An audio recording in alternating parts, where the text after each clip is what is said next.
¿Qué tal? Les envío un cordial saludo. El día de hoy les voy a explicar de una manera gráfica diferente a lo que está en el planteamiento de la universidad respecto a las personas y su división. Espero que les sea de utilidad para la materia de derecho romano. Primeramente vamos a ver lo que es una persona. Viene de la palabra personae, que significaba máscara del actor. En estricto sentido es todo ser humano con capacidad jurídica para ser sujeto de derechos y obligaciones, es decir, una persona que puede tener derechos y ejercer sus obligaciones, o cumplirlas en un dado caso. La clasificación romana de las personas es interesante. En primer lugar está el status libertatis.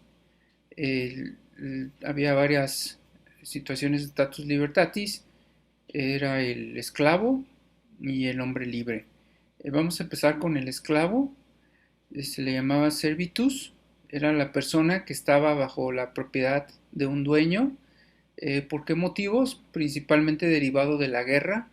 Los conquistados tenían que ser esclavos ya por esa situación. Otras causas, por haber nacido esclavo, también hacer esclavos a ciudadanos de naciones hostiles o de naciones sin un tratado de amistad. Era como una pena la esclavitud. También, el dueño, ¿qué podía hacer con el esclavo? Castigarlo, abandonarlo, incluso quitarle la vida.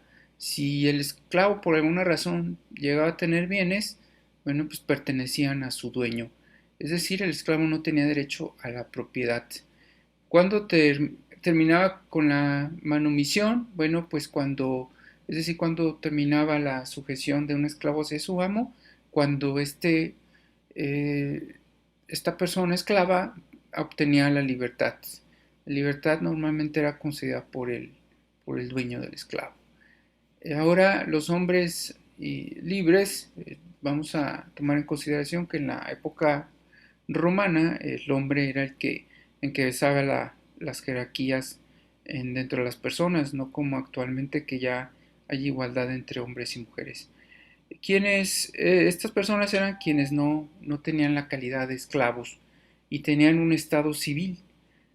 Se le llamaba status civitatis.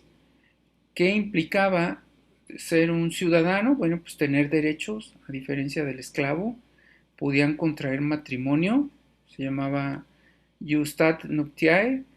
Podían adquirir y transmitir bienes, que se llamó Jus Commercium. Podían votar y participar en las elecciones, Jus Suffragi. Podían desempeñar cargos públicos. ¿Y cómo obtenían los ciudadanos romanos este estatus o esta ciudadanía?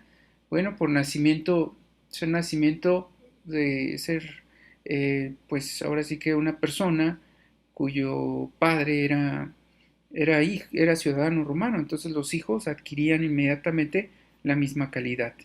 Esto se le llamó jus sanguinis y no importaba el lugar donde nacieran. Recordemos que los romanos tenían varias provincias donde habían conquistado y podían también nacer en aquel lugar. Ese, Eso, lo contrario sería jus soli, que es el derecho de suelo, donde que nacieran actualmente así se llama, jus soli, que es el derecho de suelo, es decir, si nacen en México, pues son mexicanos. Y en aquel tiempo era ser hijo de ciudadano romano. Es decir, se tomaba más en cuenta la sangre que el suelo donde se nacía. También los peregrini realizaban una labor extraordinaria para los romanos, podían obtener la ciudadanía. Es decir, se celebraba una votación y se les otorgaba la misma a los peregrini. Y podrían otorgarse también la ciudadanía cuando un esclavo era liberado por su amo. Bueno, vamos a comentar sobre los no ciudadanos, ¿sí? Que también pues de alguna manera eran libres. y luego eran los peregrini, que eran los extranjeros con una alianza con el pueblo romano, no tenían derechos en específico, es decir, no podían tener la misma calidad de un romano, salvo como lo comenté acá anteriormente, cuando ellos realizaban una labor extraordinaria para los romanos y entonces se le otorgaba la calidad de ciudadano. Otros no ciudadanos eran los latini, que eran los extranjeros con tratados especiales. Los conquistados permitían establecer colonias romanas en territorios conquistados y entonces se les otorgaba la calidad de latini. Es decir, eran extranjeros, ¿sí? No tenían la calidad de romanos, pero se les daba cierto tratamiento. Vamos a pasar al siguiente tema, que son las personas sometidas al poder de otro. ¿De dónde deriva esto? Bueno, pues deriva de la clasificación romana, ¿sí? De las personas. Entonces, las personas sometidas al poder de otro, en primera instancia, bueno, pues era el señor sobre su esclavo. Es decir, el esclavo estaba sometido a su señor. Tenía también autoridad especial el padre, ¿sí? Ya de respecto a sus hijos, ya que incluso los podía ceder. ¿Cuándo podría un padre ceder a su hijo? Bueno, pues por pobreza del padre, entonces obtenía un dinero por ceder a su hijo, o bien porque por delito que hubiera cometido el hijo, entonces se podría ceder a otra persona. Es una especie de repudio del hijo, ¿no? Ya no querer tenerlo bajo la familia, ¿no? Las personas sometidas también eran por autoridad paternal, es decir, el ser padre otorgaba el beneficio de tener a otras personas sometidas, en este caso es el paterfamilias. Le pertenecía entonces al paterfamilias la autoridad sobre su descendencia, los protegía por intereses familiares y sin embargo las personas que dependían de él se sometían a su autoridad. Se tenían derechos absolutos y rigurosos del paterfamilias sobre las personas que pertenecían a él. Se denominó en patria potestad, actualmente todavía existe esa figura de la patria potestad. Incluso la patria potestad implicaba el poderío, ¿sí? O el beneficio sobre los bienes de los descendientes. Existe otra forma en que las personas estaban sometidas al poder de otro, es decir, el alieni iuris era la manus. La manus era la autoridad que tenía el marido sobre la mujer. Esto era para procrear, entonces la mujer solamente gozaba de los mismos títulos y honores del esposo. Y había requisitos para contraer el matrimonio, en este caso era la pubertad, se especificaba una edad de 14 a 17 años, niñas a partir de la edad de los 12 años. Actualmente la regla general es mayores de 18 años, salvo algunas excepciones. Se requería el consentimiento entre las dos personas para contraerlo, es decir, no era un matrimonio forzado. Había que obtener un consentimiento del paterfamilias. Recuerden que paterfamilias tenía autoridad sobre los otros y deberían de tener aptitud para casarse. Por ejemplo, ser ciudadanos romanos era uno de los requisitos. Bueno, otro tema importante es la persona que depende de ella misma dentro de la clasificación romana. Tenían capacidad jurídica para gozar de derechos y contraer obligaciones. Estas personas, como ya algunas de ellas la comentamos, no requerían de otra, eran autónomas como tal, y ya lo comentamos que el paterfamilia era capaz y no dependía de ninguna autoridad, ejercía los poderes sobre la familia, ejercía la patria potestad y otras figuras jurídicas romanas, que actualmente muchas de ellas se siguen utilizando, excepto la manus. Acuérdense que el hombre y la mujer dentro de un matrimonio ya tienen la misma igualdad. La patria potestad sí todavía existe. ¿Quiénes eran los no capaces? ¿Qué calidad tenían? Bueno, pues eran aquellos que no podían actuar como tal y se crearon instituciones para apoyarlos, principalmente por la falta de edad o la mujer bajo la manos, por alteraciones intelectuales o una persona que malgastaba sus bienes. Ahorita lo vamos a ver, tenían un nombre específico, perdón, cada una de estas figuras. A continuación vamos a ver precisamente las personas no aptas en materia romana. Existen dos figuras, que es la tutela y la curatela, que todavía se regulan en nuestro sistema jurídico. Entonces, la tutela es cuando una persona, por causa de su edad, necesitaba una protección.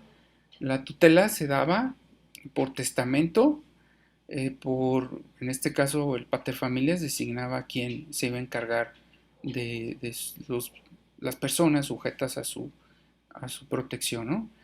Eh, y se debía cuidar los bienes de la persona y restituirlos en un dado caso. Existía la dativa, cuando el magistrado era quien otorgaba la tutela, la legal, cuando no existía tutela testamentaria, entonces se buscaba al pariente más próximo. La perpetua, las mujeres siempre estaban bajo la tutela del paterfamilias. No tenían decisión las mujeres sobre su patrimonio, contrario a lo que sucede actualmente. Repito que todos son iguales en el matrimonio hombre y la mujer. Y pues ya hay matrimonios entre parejas del mismo sexo. La curatela, cuando alguna persona, por carecer de facultades, necesitaba protección. Existían los furiosi, que eran personas con problemas mentales, y se les asignaba un curador.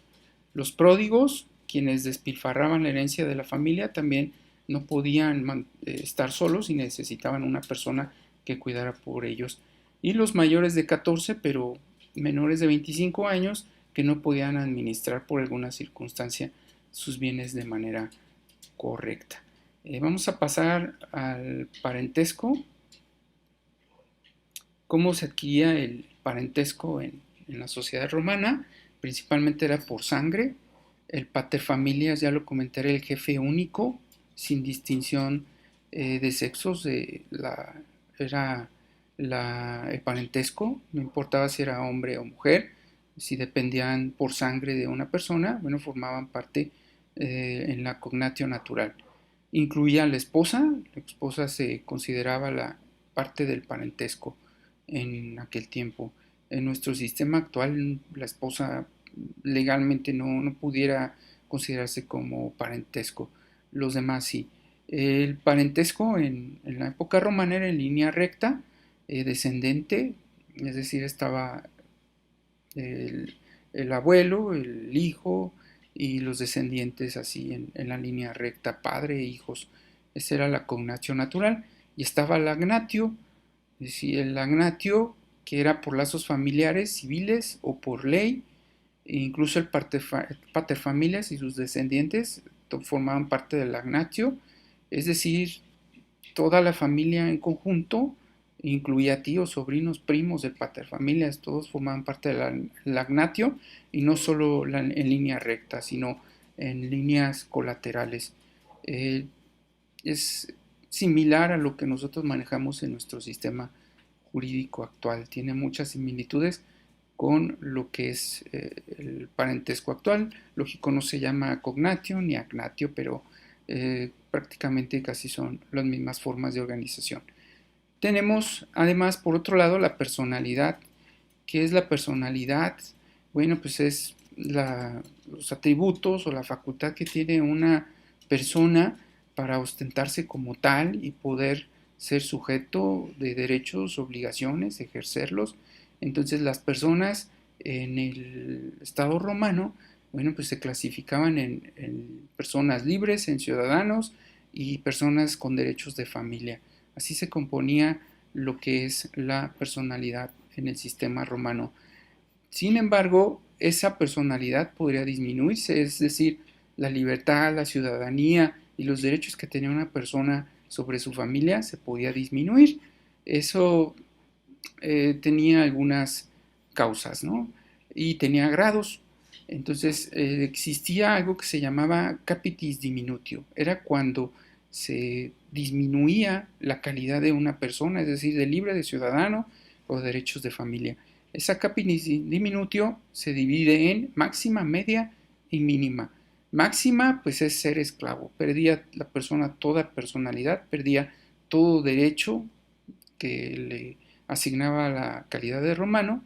Podría ser por esclavitud o por alguna situación familiar que perdía la ciudadanía.